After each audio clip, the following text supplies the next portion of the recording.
This morning, stunning revelations in a Boise courtroom as Brian Koberger's defense team tries to paint the investigation as flawed and shrouded in secrecy in an effort to get key evidence thrown out. This is a situation where this identification was done in complete secret behind closed doors.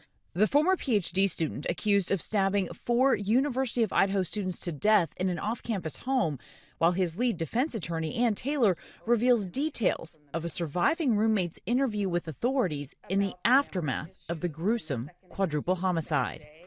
There are 2 references to not remembering.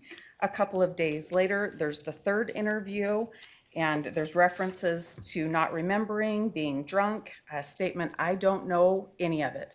Like half this stuff, I don't know if it's a dream or if it's real. And credibility is really, really important when that person is relied on in the investigation. Taylor added the roommate told police she had been drinking and that she also heard one of the victims come up and down the stairs during the time of the attack. They know that fact is wrong.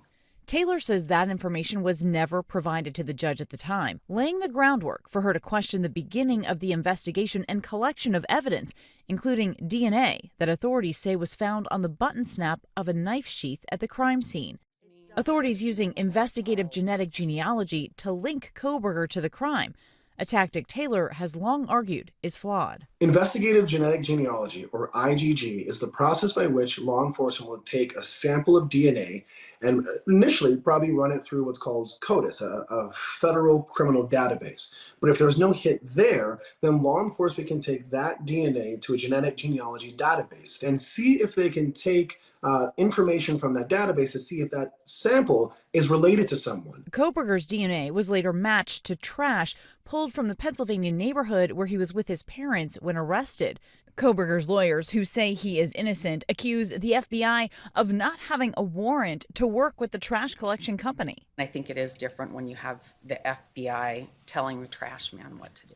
An individual has no expectation of privacy as to what they throw out into the trash, and so law enforcement wouldn't need to get a warrant to check what they call as an abandonment sample. The prosecution countering, saying no rights were violated and that they relayed the evidence based on what they knew at the time.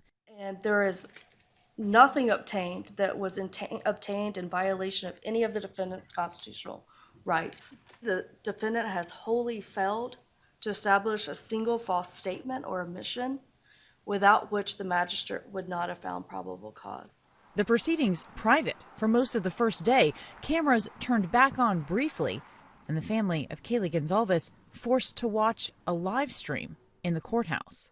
Hearings will continue today. The Gonzalez family is hoping they will be allowed into the courtroom today, and keep in mind that trial is still slated to start in August. Kana Whitworth, ABC News, Los Angeles.